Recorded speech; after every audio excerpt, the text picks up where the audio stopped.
3 months ago, I was sleeping behind a diner in Chicago, wrapped in a garbage bag and praying the rain wouldn't soak through my only blanket. My name is Emily Ward. And at 29, I'd already lost everything: my home, my job, and the people I loved most. My husband Ethan ran off with my sister Claire, and together they stole not just my career, but my entire life. I thought I'd hit rock bottom the day I started digging through dumpsters for food, but I was wrong. The night I walked into Street Mercy Shelter, I just wanted a warm bed and a meal. Instead, the intake worker froze when she saw my ID. Her hands began to tremble. "Your name is Emily Ward?" she whispered. When I nodded, she locked the door, pulled down the blinds, and said the words that shattered everything I thought I knew. "We've been searching for you for 25 years. I used to think life had a rhythm you could trust, work hard, love honestly, and the universe would reward you with peace. I was wrong. At 27, I thought I was living the dream. I had a stable job as a senior strategist at Lux Edge Marketing, a corner desk with a skyline view, and a husband who kissed my forehead every morning before I left for work. Ethan Hale, the man who once swore he'd protect me from everything, used to bring me coffee just the way I liked it, strong, with a splash of cream. And then there was Claire, my older sister. Everyone adored her, the golden child, the effortless charmer. She had a way of making people feel like they mattered, even when she was quietly taking something from them. Still, she was my best friend. She helped plan my wedding, toasted us with teary eyes, called Ethan the brother I never had.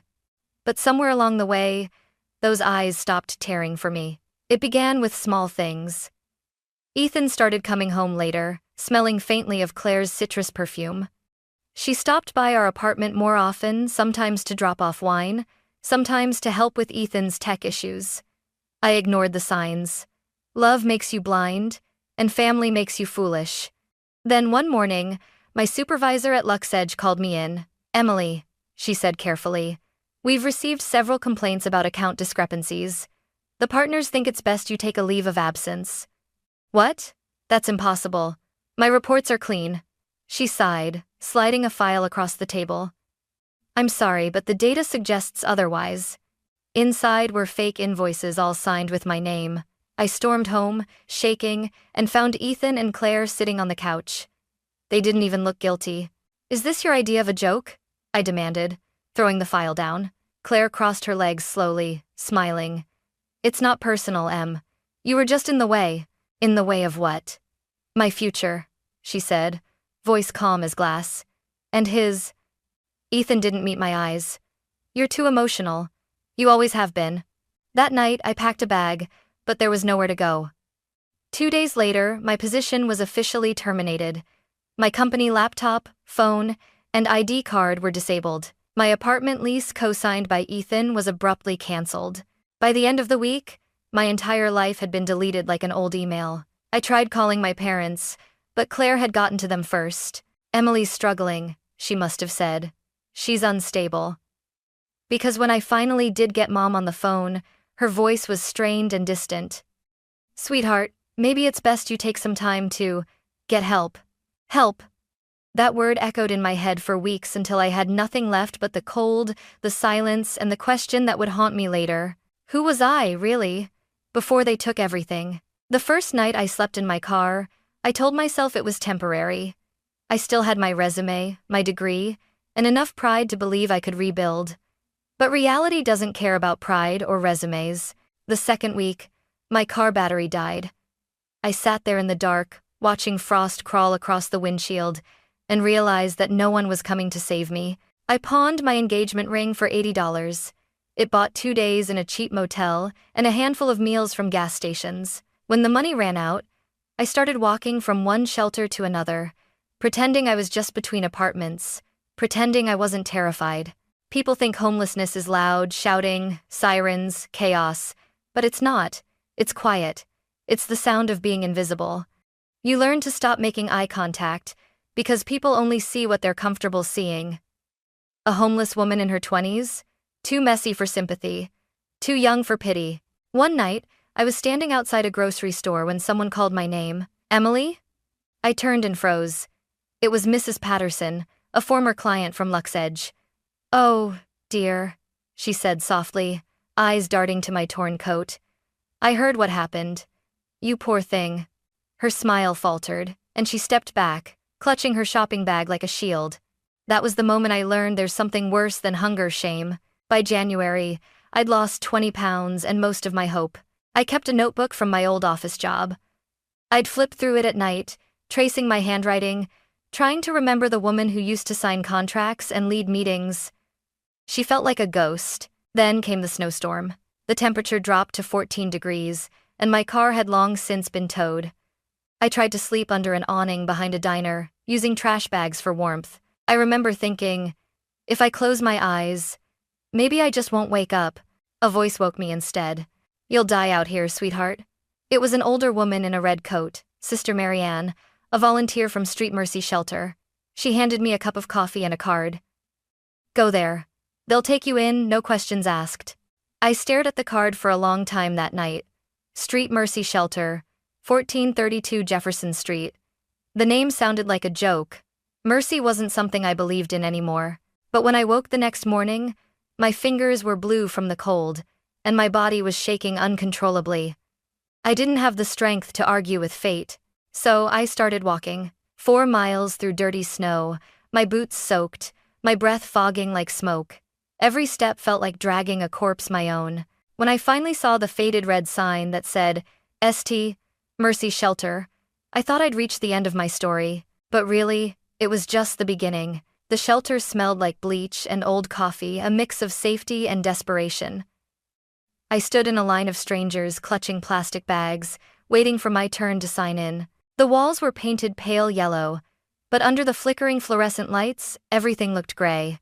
When it was finally my turn, the woman at the desk smiled automatically.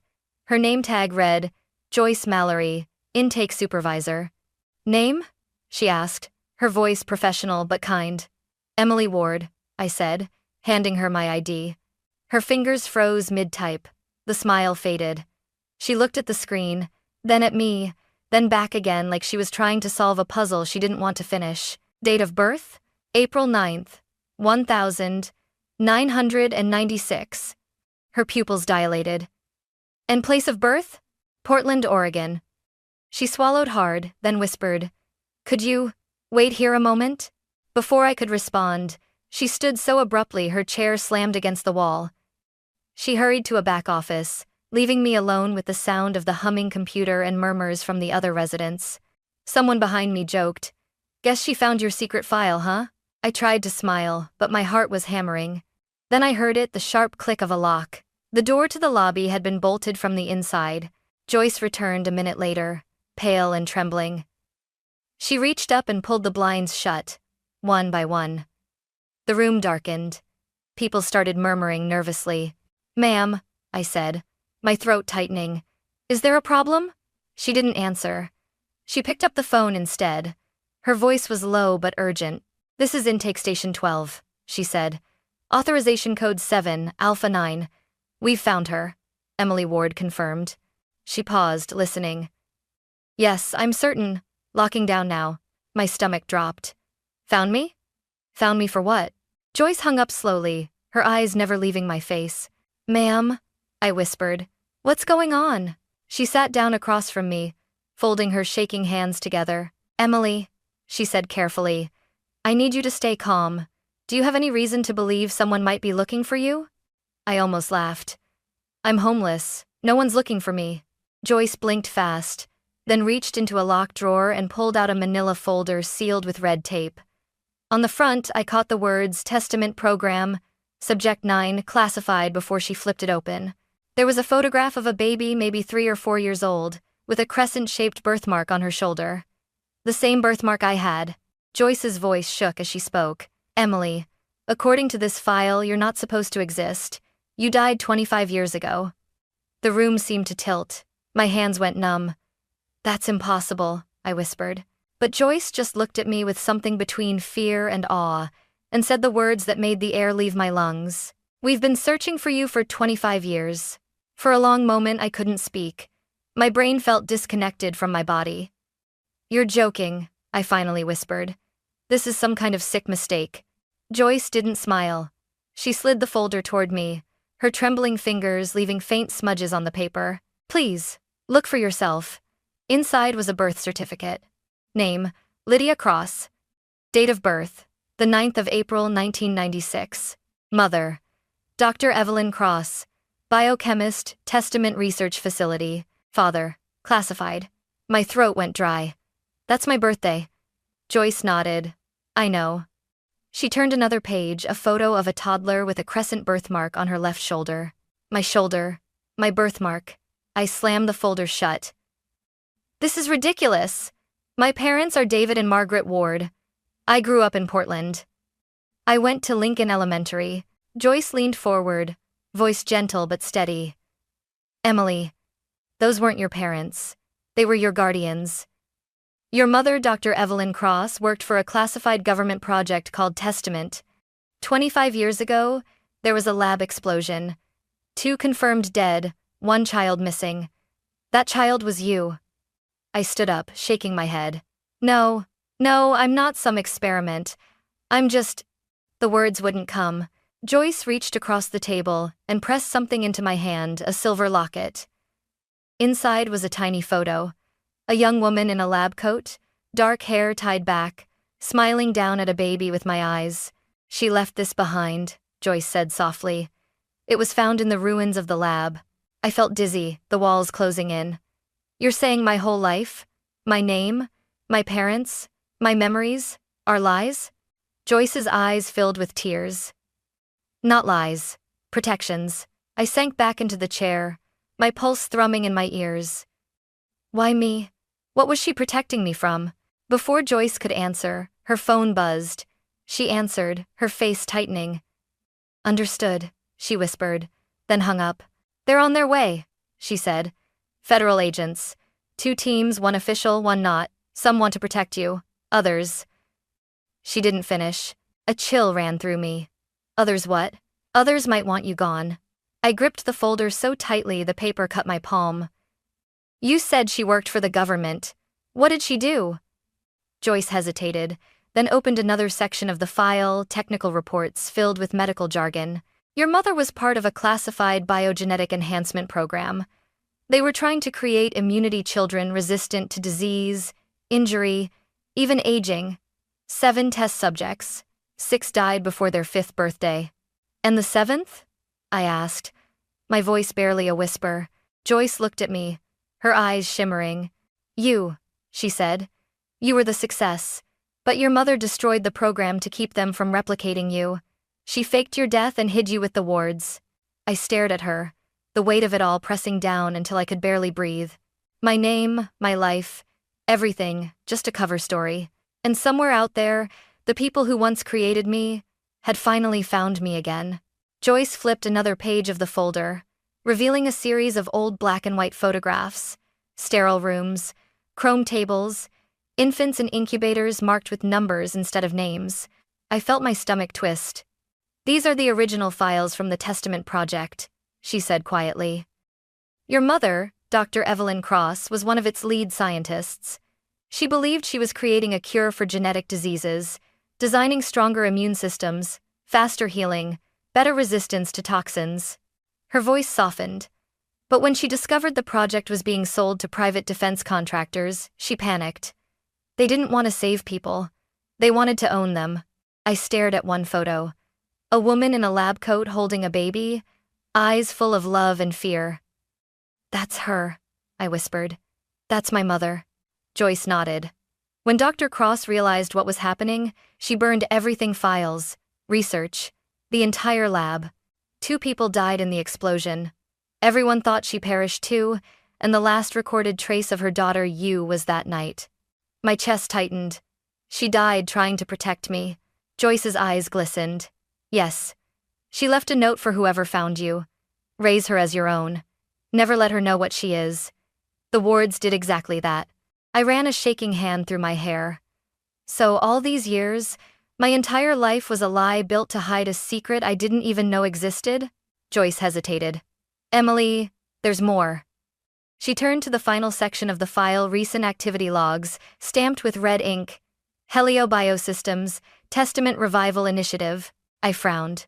What is this? It's a continuation of your mother's project, Joyce said.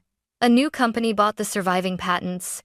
They've been searching for original genetic material samples from the first generation. That's why they wanted you. I scanned the company name again. Something about it made my skin crawl. Then it clicked. Helio, I whispered. That's Ethan's company. Joyce looked startled. Your husband? Ex-husband, I corrected bitterly. He works under his father, Richard Hale. He said they did tech and biomedical logistics. Joyce's expression darkened. Richard Hale was one of the investors in the original Testament project. He's been looking for Dr. Cross's research for decades. The realization hit like a thunderclap. Ethan hadn't just betrayed me for greed or lust, he'd been after me the whole time. All those coincidences, my firing, the stolen files, the fake accusations. It wasn't about destroying my reputation. It was about eliminating my cover. I slammed my hand on the table. So they set me up, drove me out to flush me into the open. Joyce nodded grimly. And they succeeded. A cold fury rose inside me, sharper than fear. Where are they now? Before she could answer, headlights cut through the window blinds, 3 black SUVs pulling up outside the shelter. Joyce's voice dropped to a whisper. Emily, listen to me. They've found you. My blood ran cold. Who? Joyce met my eyes, her voice trembling. Your husband, your sister, and the man who built the world that destroyed your mother. The shelter lights flickered as engines roared outside. Tires screeched against wet asphalt. Joyce rushed to the window and peeked through the blinds, her face turned pale. They're here, she whispered. I followed her gaze. 3 SUVs had pulled up in front of the building. Black suits stepped out first, men with earpieces and the kind of calm that comes from being armed. And then I saw them. Ethan. Claire. And behind them, an older man I recognized from a framed photo that used to sit on our mantel. Richard Hale, Ethan's father, founder of Helio Biosystems. My stomach twisted. They came themselves? Joyce nodded, backing away. They don't trust anyone else with you. The front door burst open, the air filled with the smell of cold rain and gunmetal. Ethan stepped inside first. His smile practiced the same one he'd worn when he told me he loved me.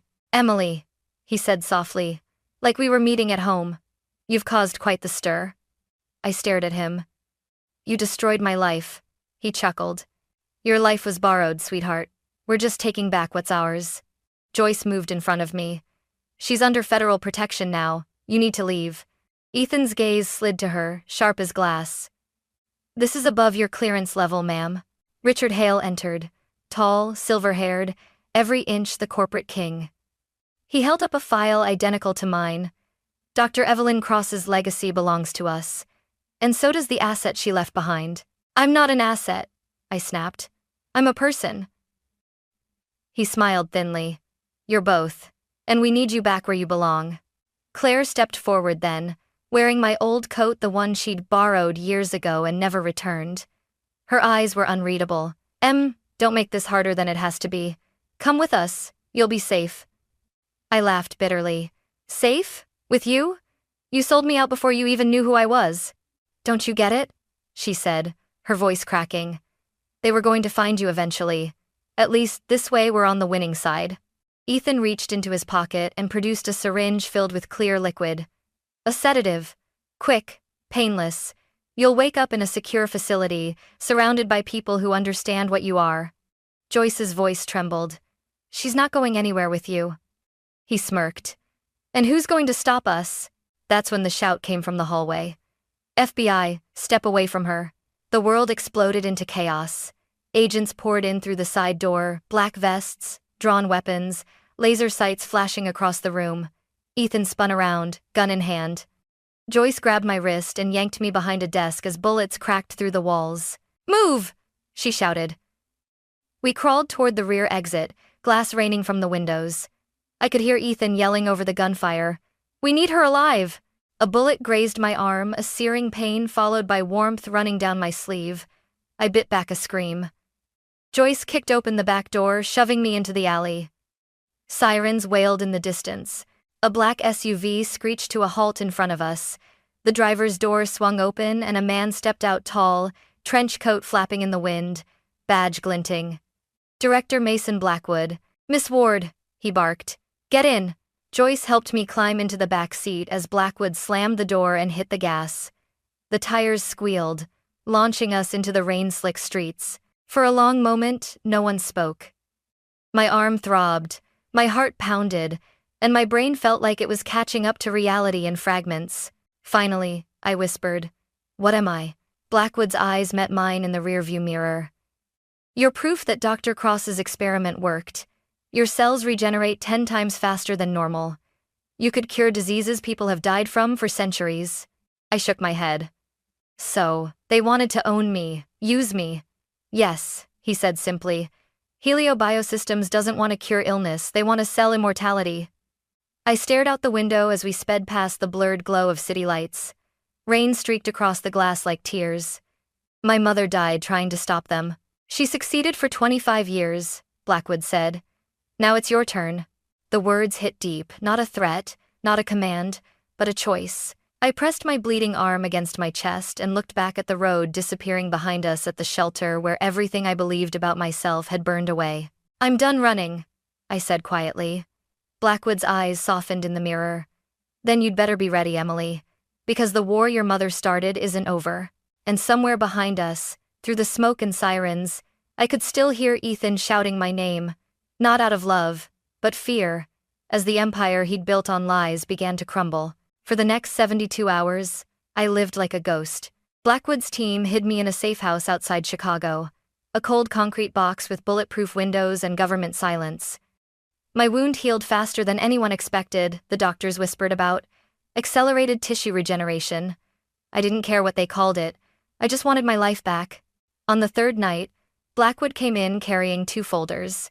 He dropped them on the table, one labeled New Identity, the other Case File. "Helio Biosystems. You have a choice," he said. "You can disappear, new name, new country, never look back. Or you can help us finish what your mother started." I stared at the Helio file. Ethan, Claire, Richard, every face I hated, every betrayal I'd bled for, staring back at me in black ink. "What if I choose something else?" I asked quietly. Blackwood frowned. "What do you mean?" "Option 4, I said, echoing his own line from the file. "You said my mother fought to stop them. I'll finish it." He studied me for a long time before nodding once. "Then we make it official." 6 months later, Emily Ward was dead. The papers said I'd been shot during the Mercy Shelter incident. A closed casket funeral followed a few co-workers from Lux Edge, my parents, and even Claire, who clung to Ethan's arm and pretended to cry. They didn't know I was standing across the street, hidden under a black umbrella. When the casket was lowered, Claire pressed her face into Ethan's shoulder. He whispered something that made her laugh. I smiled grimly. The obituary described me as a bright young woman taken too soon. I wanted to believe that was true, that part of me really had died that night, because the person who replaced her had a different name, a different purpose, and nothing left to lose. I became Alyssa Grant, a consultant in biomedical logistics, an identity crafted by Blackwood's division, complete with credentials, degrees, and a resume designed to seduce the corporate elite. 3 months later, Helio Biosystems hired me directly under Richard Hale himself. Helio's headquarters was everything I remembered about power. Glass, steel, and quiet fear. I moved through it like a ghost, smiling, shaking hands, listening. Ethan didn't recognize me. My hair was darker, my eyes disguised behind lenses, my voice tempered by control. But there was one moment, one flicker when his gaze lingered too long, and I saw a shadow of doubt. That doubt was enough. Within weeks, I had full access to Project Testament Revival. The files were worse than I imagined: illegal human trials, organ harvesting, genetic replication. They weren't just trying to recreate me, they were trying to mass-produce me. Every night, I encrypted the data and sent copies to Blackwood's team. But it wasn't enough to expose them. I needed them to feel it. The perfect chance came during the Helio Annual Research Gala, a glittering masquerade of billionaires and empty promises. I wore a black gown and a silver mask, my heart pounding beneath layers of calm. Ethan was there, of course, polished, confident, feeding lies to investors. Claire was beside him in an emerald dress, her smile stretched thin, eyes hollow. When I approached them, Ethan turned, his voice warm and unguarded. "Can I help you, miss?"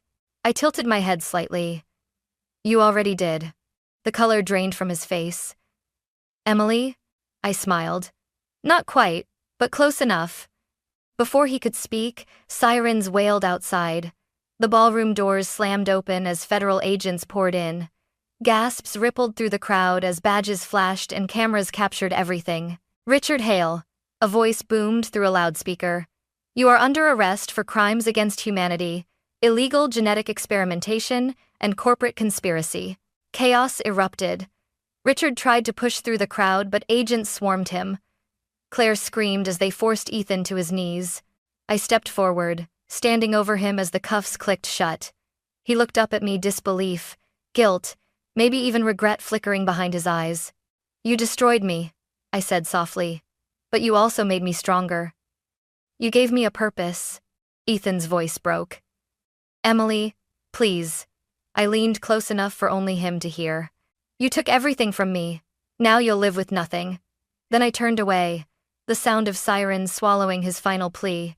By midnight, Helio Biosystems was in ruins. The arrests made headlines worldwide.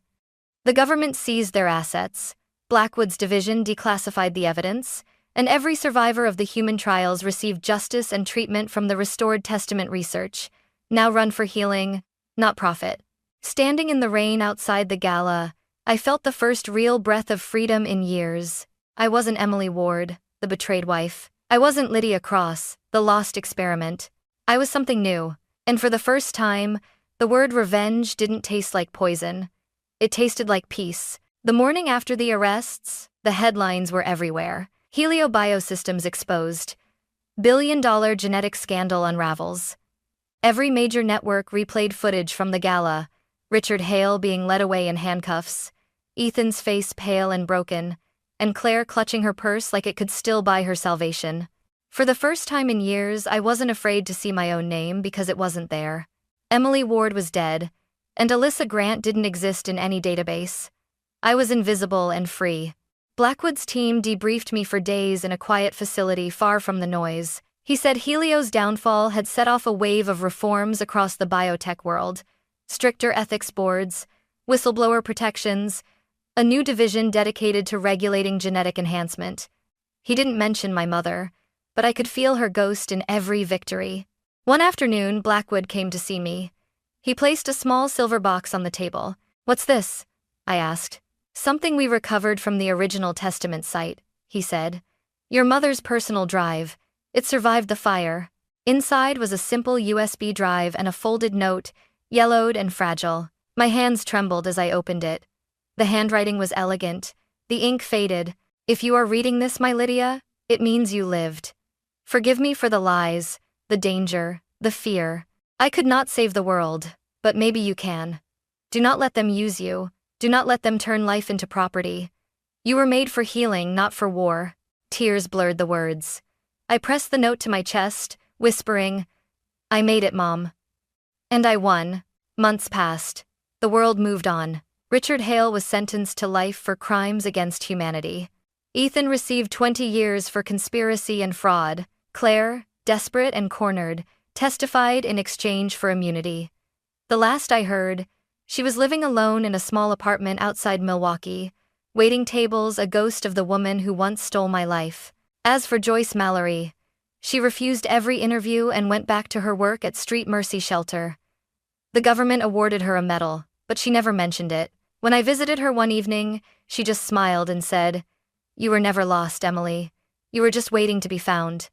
I left an envelope on her desk before I left a donation large enough to rebuild the shelter twice over, signed only, "For those who need a second chance." The Testament program was reborn not as a weapon, but as a global initiative for medical advancement. The technology that once nearly destroyed me now treated children with terminal genetic disorders, soldiers with neurological injuries, and patients who'd been told there was no hope. Every time I saw a news segment about a child cured of a disease once thought incurable, I felt my mother's presence. Her research had finally become what she'd intended it to be: mercy, not manipulation. Now, I live in the shadows again, not hiding, but watching. I travel between research facilities under the name Alyssa Grant, coordinating the ethical transport of experimental treatments. Some nights I still dream of the woman in the lab coat, smiling through smoke, handing me to safety. I don't know if I'll ever stop running entirely, but maybe I don't need to, because running led me here to truth, to purpose, to freedom. Sometimes, when I walk past Street Mercy Shelter, I stop at the door and listen to the voices inside. The laughter, the sobs, the second chances being handed out like blankets. And I remember the night I first walked in, soaked, hungry, broken, and the moment Joyce locked that door and said, "We've been searching for you for 25 years. I used to think that night destroyed me. Now I know it was the moment I was reborn. Final reflection. We spend our lives running from pain, but sometimes pain is the thing that shows us who we truly are. My name was Emily Ward. Before that, Lydia Cross. Now, it doesn't matter. What matters is this. I was never just a failed experiment. I was my mother's proof that hope can survive fire and become something unstoppable.